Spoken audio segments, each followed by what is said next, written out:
Let's unravel Geeta's world. Hello and welcome. This is the 111th episode of Geeta's World. I'm your host Anna, and with me is Geeta Mohan. Hi Geeta, how are you? Hi, I'm well, Anna. Tell me. We are actually discussing something very important, and I just wanted to just lay this out, considering the talk of the town. I mean, the thing that is actually dominating our news space is Bangladesh, and we have done an episode on that. So before we get all those comments that oh, you guys are not discussing that, the atrocities that the Hindus are facing in Bangladesh with this Iscon temple feud, rising. So we have discussed that, and for your convenience to all the listeners and viewers, I'll be adding the show notes. So just go and check that out. Geeta has some really compelling views on that. Arguments Yeah, that I arguments made. on that. Yes. But also for our viewers and our listeners, those who every time they watch it and they don't agree with us, one, we accept your criticism. But for those who counter it by saying, why haven't you discussed this topic or that topic? And we're getting that a lot quite often, Yeah. which means a lot of people are listening to us and watching us, which is a good thing. But when you say that, then one has to understand that for that episode, one, we focused on that episode. Secondly, on the Bangladesh issue, when we were talking minorities and the situation, so on and so forth, we see a lot of comments that where they say, "Oh, what about Manipur? Why aren't you discussing Manipur?" So let me state it out there very, very plainly Yeah. that we are a show that focuses on global politics and things that happen outside of India. But if you ask me on a personal note or as a journalist, not that I will do an entire episode on it because it does not ask or call for a complete episode by me where I focus on foreign policy. But the situation in Manipur is really bad and the government needs to act. Right. That there is sectarian strife in a state where there have been tensions in the past, but not a strife such as this. Complicity, so on and so forth, is a concern. And yes, the administration has to take note, whether if it's at the center or the state. And this is not going to go down well in the history of India. We understand that, we know that. But for anybody to think I'm doing Bangladesh because I don't care for minorities in India, so on, that's not right. Yeah. We do stories that have to do with foreign policy.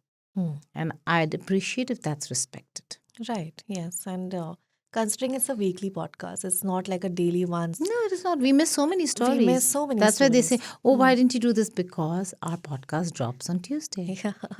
That's Yes, why. Yes. Also, we can't mix, 2, 3 topics because that would We just don't. yeah We don't. We dilute chose the not entire. to. We chose not to. There are others who do 3, 4 topics, but we chose not to. We Right. discuss one issue at hand in detail. Yeah. That's the format of our show. Yeah. And although we have a few other podcasts that bring you the political perspective of this country, like one which is hosted by Raj Chengappa, who is the magazine India Today magazine's group editor. It's called Nothing But the Truth. And we have another one which is hosted by Shiva Road and Dev Goswami. That's called In Our Defense. So do check those out. You can just find it on YouTube under the podcast tab. So yeah, today we are discussing. I mean, we are turning our head and attention to another neighbor of ours, which is Pakistan. That is actually going through, sort of a political turmoil.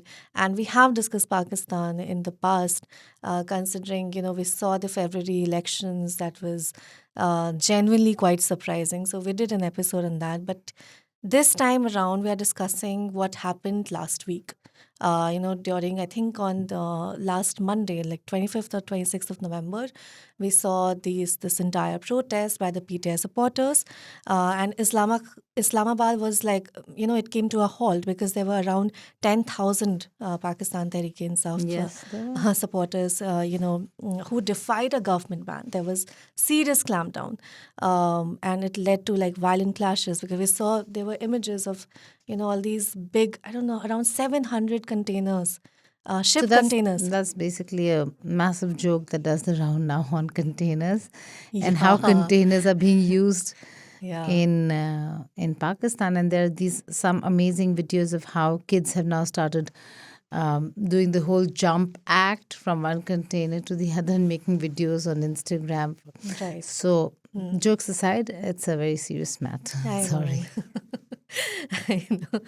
So, although there is conflicting data as to what exactly are the fatalities and the people wounded, but as per Reuters, nearly as we're recording, nearly 1,000 protesters were arrested, 5 security personnel have lost their lives, and the chaos saw almost 22 police vehicles being torched. Now, what was interesting, Geeta, we saw this protest being led by Bushra Bibi and Ali Amin Gandapur, who started as this long march towards from Peshawar to Islamabad, but it turned violent near the capital. And as tensions simmer, the civil military leadership has promised stern action against troublemakers, and PTI, citing government brutality, has called the protest off for now. Hmm.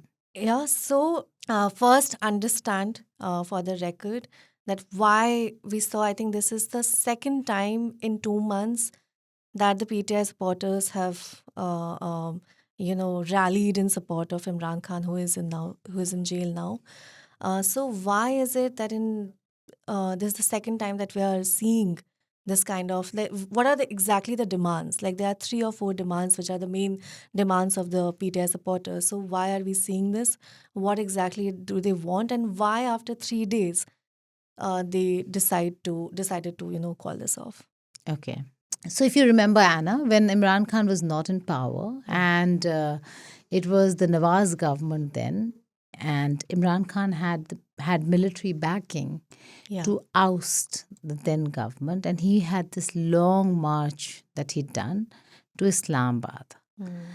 And then he was in government, and we saw those massive rallies and marches by PMLN and Mariam Nawaz saying we are not scared of the military. Nawaz Sharif said that from London, Right. and against Imran Khan. And now we're seeing the same thing where Imran Khan is in jail and he made his final call. For them, the demands are very specific because it has to do with what happened around Imran Khan. And this time, the military is not supporting Imran Khan. They have completely sided with the old, so to say, the old guards who fell out of favor. But it seems like now the military in Pakistan realizes it's better to have known evils close to them and in power than to have somebody they don't know how he's going to react. And Imran Khan did that. He almost ruined relations with America by Yeah. outing the letter and the fact that, there was this officer who had, sent out DC's message saying that they don't want Imran Khan in power anymore, so on and so forth. Having said that, right now, when he made his final call this time around, it was for a few specific reasons. One is his own.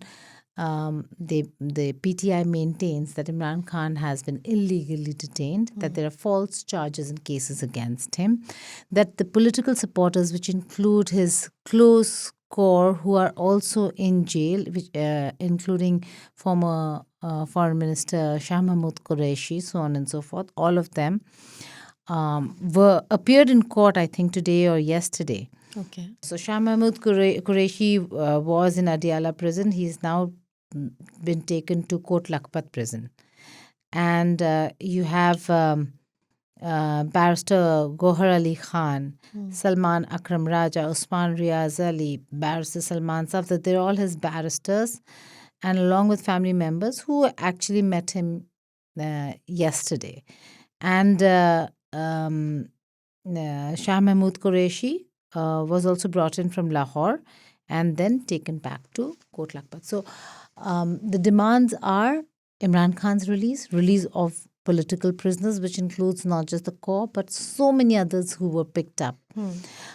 It also says that the elections that were held, where PTI was not if Imran Khan, if the face is not there, then obviously Pakistan Tehreek. Then PTI was not allowed to contest. So everyone contested as independents. Right. And they really did well.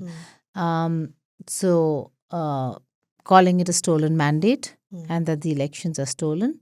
A very interesting thing that happened was the amendment, a constitutional amendment that led to more powers being given to the government in appointment of judges. Right. They want that revoked. Yeah. Because what happens over here is that if you have the powers to appoint, then the judiciary somehow becomes not one of the pillars, Yeah, it's but just one below the executive and the legislature. and let's not forget Pakistan is still And a the democracy. legislature. Yeah. It's still a democracy.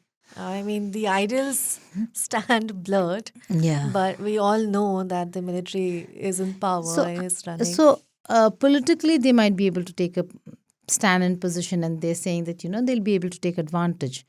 But actually speaking, if the military in any way decides that no, Imran Khan has to be released, Nawaz Sharif will not be able to do anything about it. Right now, all this is to favor them when they are in a favorable position with the military.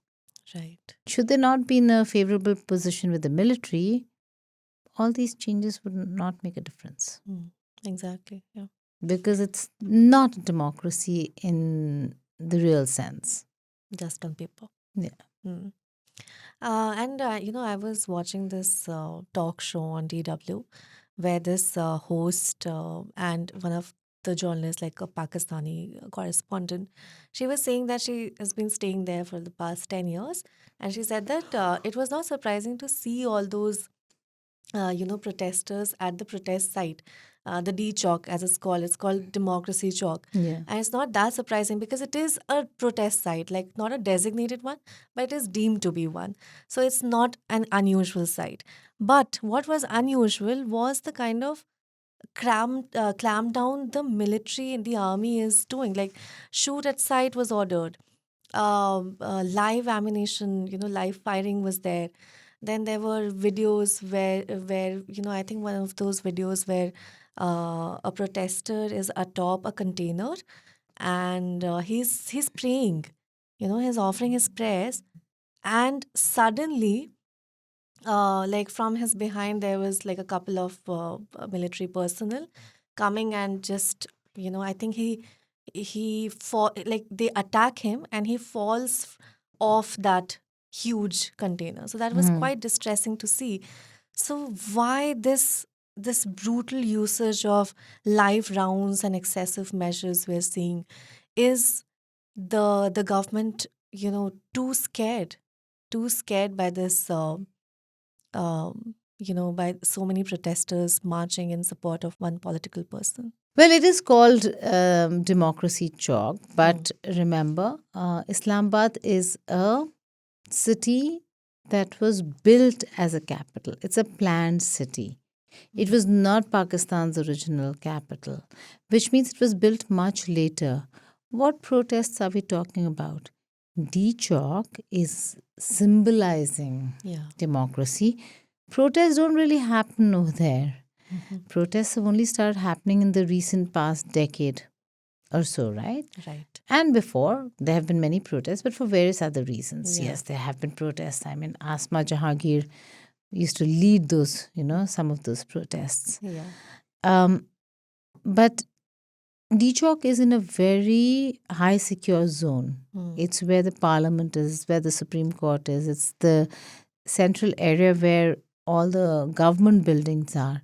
So you're saying silent protest, but they still have to exercise precaution. It's like tomorrow if they say, well, Jantar Mantar is a protest site. Why can't we? And then they extend from Jantar Mantar to Janpat, which is, during the Nirbhaya days when we saw the whole of Rajpath, now known as Kartavya Path, completely full of people protesting. And they were meant to be peaceful protests, but there were tear gas shelling. Similarly over here, it was meant to be peaceful protests, but most of the protests that you've seen of PTI workers also tend not to be always very peaceful. And should there be any barricading or blockade, you see what they've done. They've actually removed containers, forget about just barricades, right? So they were quite determined to get there, and that's why it had become a security scare or a scenario such that warranted certain amount of security pushback. Doesn't justify not allowing protests, Yeah. but it just means that maybe they should have worked on this better. I mean, there are reports that say that, Imran Khan, in fact, had agreed to a change of location from Dechok to somewhere else, to the outskirts of Islamabad, but it was Bushra Bibi who insisted and did not accept the proposal. She insisted that it should be in Dechok. So that's a very interesting, and this is coming from Pakistan itself, that they're saying that Wow. we are going to go ahead. We are not going to change location. He made the final call. They went ahead, but then he negotiated the terms on having the venue shifted. Right. It was Bushra Bibi who realized that there's no use being in the outskirts of Islamabad. What would you do? And then there was a midnight crackdown. Yeah. So it was quite brutal in terms of removing them from the center. Okay. Yeah. So, as far as I understand, when Imran Khan or the PTI, as a party would have planned this protest, of course, they wouldn't have thought that, by protesting, the military leadership or the government would yield to their demands, right? So, you think this symbolism that they wanted to project, because there were, the symbolic messaging was also seen in other parts of the world where there were supporters who believe in Imran Khan. They also projected and showed their, sort of support for him. So you think this symbolic messaging, because considering after 3 days, they chose or they were compelled to, back off, to call this off. So the symbolic messaging was sent and received well by these two protests? See, I think Imran Khan has a lot of following. Look at the number of people who come on every call of his. Yeah. Please go see during and just ahead of elections when Pakistan Tehreek-e-Insaf was not banned as a party. Please go see the rallies. And it was not even Imran Khan who was there. Yet the PTI rallies were huge. Right. Till they were not. Right? Yeah. Because they were not under that flag, then they had to fight as independents. And so he does have a huge following, but I don't know whether these protests really have resonated the way and the manner in which Imran Khan wanted them to. One is because I think there was strategic, I don't know if you call them strategic mistakes, but to not have the venue changed when Imran Khan had agreed. And Khwaja Asif is saying that the defense minister, that there were negotiations and there were these many locations that were offered, saying that don't come to the heart of the city. It's a security problem, so on and so forth. The diplomatic enclave is not very far from where the protests were going to take place. Yeah. So they said it's don't do that, and Bushra Bibi insisted. But who were the people who fled? It was her and with Gandhapur. So Yeah. But is it when for you certain that they fled? see, these are reports that are coming. Most of the things we are saying are reports that are coming in from Pakistan, right? Khwaja Asif said this. Okay. I'm saying are reports coming from Pakistan. Yeah. So they fled. So I don't know whether if at the end of the day they managed to achieve what they wanted to, because their goal was setting Imran Khan free. And it almost seemed like a tsunami of people were reaching Islamabad, and it was, those visuals were crazy. Right. But nothing really changed on the ground. The administration is unshaken. And when I say administration, I don't mean just PMLN, which is Nawaz Sharif, Shahbaz Sharif, Yeah. and Maryam Nawaz, Chief Minister of the Punjab. It also means the military. That the army is undeterred, unshaken, So they feel that and this they was like want him. So they are reading this as their victory, that they were able to, Yeah, because he couldn't achieve what he wanted to. Hmm. Although I'm sure there's a realization and a recognition within the not just the political circles, also the military circles, more and more, that Imran Khan is a factor that they will have to deal with every time there is something happening that's political in nature in Pakistan. Yeah, yeah, How definitely. long is this going to go on? Something, Hmm. is something we'll have to wait and see. Hmm. Yeah. Mm. The cases against him have to be established well for him to be Hmm. charged and jailed. Yeah. There are so many cases against him. Some of them are going to be heard Hmm. sooner than later, some much later. So let's wait and see what really happens, how it pans out for Imran Khan. Um, I don't see him coming out anytime soon. So these demands of asking them to release him, Hmm. also now from the book of law also is not possible because he has been charged There's so in many some. charges. Yeah, So 150. he has to reconcile Hmm. with this through judiciary, Yeah. And through the legal judicially also system they are. also, not just by calling, Hmm. not just putting out a final call and saying, okay, what would people have done? Breached the jail and taken him out. He and all the Jailbreak. others would have been jailed all over again. And Yeah. then there would be an offense Yeah. that they can book him under and charge him for life. Yeah. Because jailbreaks and these kind of things are not Hmm. taken lightly by any country. Yeah. So I'm just saying, I mean, in a scenario, we've just stretched it a bit far, but I'm just saying that Yeah. his final call Hmm. should have had more strategy. More strategy. Yeah. I think he thought that it would be as big a success as his long march with Tahir Qadri was, Hmm.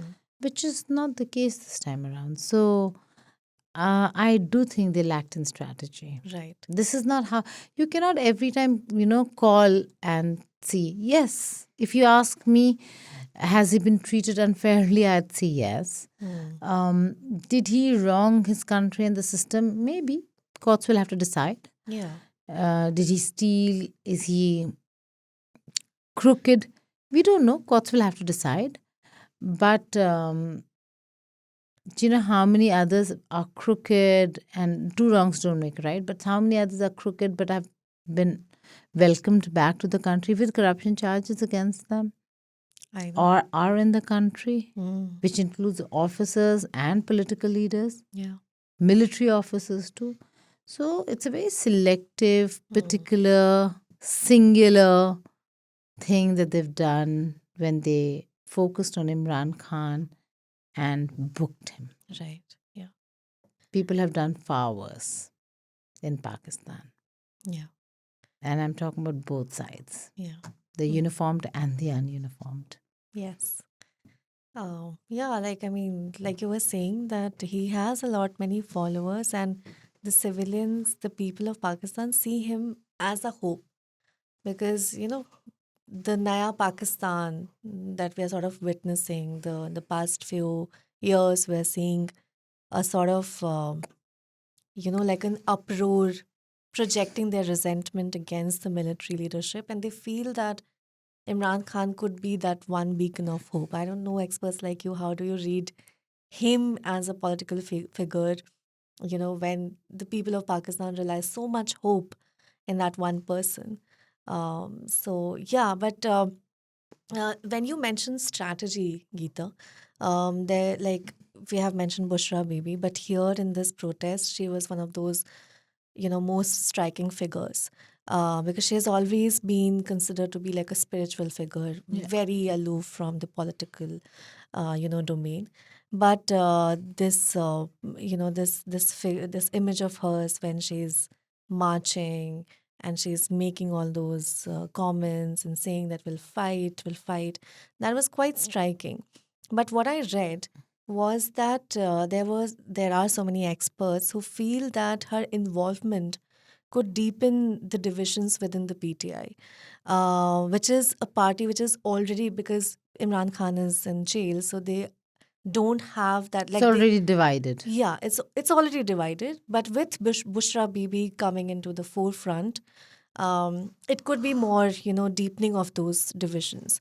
And yeah, and there was this video also where she apparently criticized Saudi Arabia, which is apparently like an ally of. So people are saying that she doesn't have that political acumen, and with her coming to the forefront, things could get a bit uneasy. Okay. And just one point, and even Imran Khan has, the reports say that he has downplayed her role.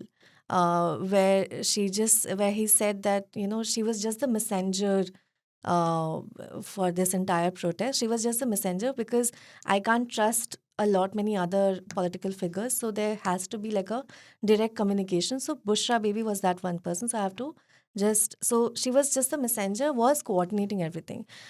So people are saying that Khan is downplaying her role, but other reporters are saying that Khan is like really pleased, with her taking the reins. So how do you see that? How do you see if Bushra Bibi actually rises to, a certain extent in this entire scenario? Okay, so there are a lot of questions packed in this one long Hmm. statement of yours. Let me begin with a few things first. Yeah. That Bushra Bibi was seen at the site, and did that change things? You talk about strategy. I say that that was not part of strategy. It was almost being desperate. Hmm. And to Bushra Bibi, I think it was personal. It had nothing to do. You see, many political leaders, even here, you see when they're jailed, their wives take over, not to become the chief minister, but then they campaign very hard for the person. Yeah. We saw Hemant Soren's wife do that in the recent past, just an example. I think Bushra Bibi was just making that hard push. Hmm. Is it going to divide PTI? It already has. Bushra Bibi was quite a dividing factor within the Pakistan Tehreek-e-Insaf on many people who thought she was not the right influence. Hmm. Right or wrong, this is husband wife. She has a right to be there. And yes, Imran Khan, you're right, doesn't trust because of the fissures within the party, didn't Right. trust many. And I suppose he thought this will really make sense. And it did. It did get a lot of people to come join them when they saw that Bushra Bibi is there Hmm. in this long march. Hmm. So, yes, he did downplay her, but that was only because, so he played a mixed role where he wants her there because he can't trust anyone else, but he also is downplaying her because he does not want those who have problems with her leaving. And that could mean his very close family as well. Oh, You okay. see? So you Because his don't want them, sister is yes, also, yeah. yes. You don't want them distanced. Hmm. You want them, all of them, to be there and be intact. But he made his intent very clear that she, and for her, it is personal. Hmm. But it's also personal because it has to do with power, politics, so on and so forth. So there's a lot of intrigue in this family, even as they struggle against the military Yeah. and against the opposing now in power government or political party. Hmm. And finally, you spoke about Saudi Arabia. I suppose the criticism comes from a place where Saudis have always come to Nawaz Sharif's rescue. Yeah. He was found, deep in corruption cases against him. And he was ousted not because they didn't like him earning money or he was corrupt. They ousted him was because military thought he never listened to them. Hmm. And when they saw the Kashmir bus ride, so on and so forth, the Aman Ki Asha between Vajpayee and Sharif, I don't think the military administration then of General Musharraf really took to it very kindly. And that's why he was ousted. But the first time when he was to leave, it was the Saudis who took him in because they said that he's a friend. And they've always come to his rescue, Yeah. but not to Imran Khan's. So maybe that's where the criticism is coming from. I don't know the details otherwise. Okay, just lastly, Geeta, I would like to mention this because that is happening parallelly. Is a surge in sectarian violence. In November, like this month, there were as many as 89 terrorist attacks including 5 suicide bombings, which left 298 people dead. And of these 290, 90 were security personnel, which suggests that it's no longer Shia versus Sunni. It's rather that the insurgents are taking the fight, to the Pakistani state. And there are so many of them. Like there's the Tehreek-e-Pakistan Taliban, the Islamic State of Khorasan province, and both of these are there to protect Sunni interests. On the other side, you have the Iran-backed Zanbiun brigade, which is for Shias. And then there's a separatist movement brewing in Balochistan and a bunch of outfits fighting against the state there. But November has been like really particularly deadly because there is an ongoing sectarian violence in the Khurram district, located in the Khyber Pakhtunkhwa province near the border with Afghanistan. Where we saw like around on 21st of November particularly, gunmen opened fire on a convoy carrying Shia pilgrims, and that attack killed 52 people, including women and children. So what I want to understand is that do you think Imran Khan and his party would have known how sensitive this time is? Like, you think the protests were planned in such a way that they wanted to overwhelm the Pakistani military at a time when the state was having to deal with a separate challenge. Although, mind us, it's not like the sectarian violence is very new, but especially in the month of November, we have seen a surge in the attacks. So you think that this protests were planned in such a way that they wanted to just overwhelm the Pakistani army, or you think it's just that the sectarian violence is so endemic with Pakistan right now that you can't really wait for things to get better. No, I think So, particularly KP or KPK as it used to be called, Khyber Pakhtunkhwa, yeah. the region has been quite vulnerable to sectarian strife and tensions. It's not new. It has happened in the past as well. But in the recent past, you have seen an increase. Yes, terrorism is a problem.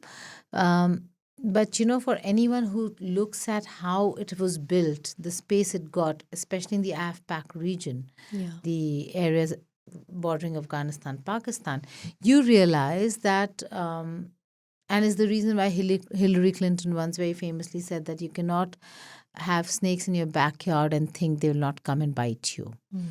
You see? So every time they say, but we're also victims of terrorism, we say that, but you gave them that agency in the space. Right. Having said that, now it is a bit out of control, yes. The Shia Sunni strife playing out amongst extremist organizations who already have been working against the state is what is at play right now. You're seeing that these militias and militant organizations who come from a certain sect, instead of looking at the larger picture, whether they wanted in a certain way or not, by the administration that has used terror organizations in the past, they've turned their backs to the military now. Now they're fighting the military and they're also fighting each other. Why? Because they see that this whole common cause of the bigger Muslim cause is not how they see things. They see things very parochially from the Shia Sunni standpoint. And on that, we're seeing an increase in the sectarian strife in this part, in this province. Okay. Whether it has to do with timing or not is something I'll have to see, because I don't see a pattern of Imran Khan being in jail. See, this is not a. This doesn't come under PMLN and PTI in terms of the or PPP in terms of the state, Yeah. right? It Yeah. has a PTI control, and so yes, they must be taking on the state, but they're also questioning the federal structure, which is they're also questioning the center. And Islamabad will have to respond and will have to see what they need to do about it. But if this continues, you will see a spillover effect of the sectarian strife in Pakistan. And I don't think Pakistan has the wherewithal capacity to handle it right now, or if they're ready for fully blown sectarian strife within the country. Right. Yeah. And Imran Khan's party derives a lot of political support, like you mentioned, from people who hate military, and the established elite, the old political dynasties, and so on. And there isn't like a religious angle to his support base, you know. So you also think that judging by his historical actions and his time as the Prime Minister of Pakistan, is curbing sectarian violence even an imperative, for a party vying for power? Absolutely. You don't want sectarian strife in your state. Right. You might want to target one section. You don't want to strife where the other is also targeting you, Yeah. right? Yeah. So whether if you're Sunni or Shia, to have a security situation out of hand is not something that's an option that they would have wanted. But I think the backlash is happening because minorities in KP have always felt that they needed that they're being oppressed because of the state sanction, Hmm. that they are being attacked by the majority because they have the power, and the powerful look the other way. Hmm. So I don't see this dying down anytime soon, especially when you have support coming from countries like Iran. Yeah. It's going to be difficult. Right. Yes. So yeah, I think that explains a lot many things and lot many doubts that I had in mind. So thank you for that, Geeta. And to all the listeners and viewers, I hope Geeta and I, with my questions, answered a lot of your doubts. And Pakistan is one such country where developments happen, and we on Geeta's world, whenever we think that it's a discussion that we can probably discuss on this podcast, which is a weekly podcast, can take up. We definitely do that, discuss that. And yes, once again, I'll put in the show notes the episode on Bangladeshi Hindus, their plight. And you can take a look, you can you can listen to it and you can watch it and leave your comments. And to this episode also, you can do the same. Leave in your comments, tell us what we did right and wrong both. And you can also drop in your message on pods@indiatoday.com, or you can text us on 8588 Thank you so much for being with us, and thank you so much, Geeta. Thank you so much. Thank you, viewers and our listeners. It's always a pleasure. Thank you.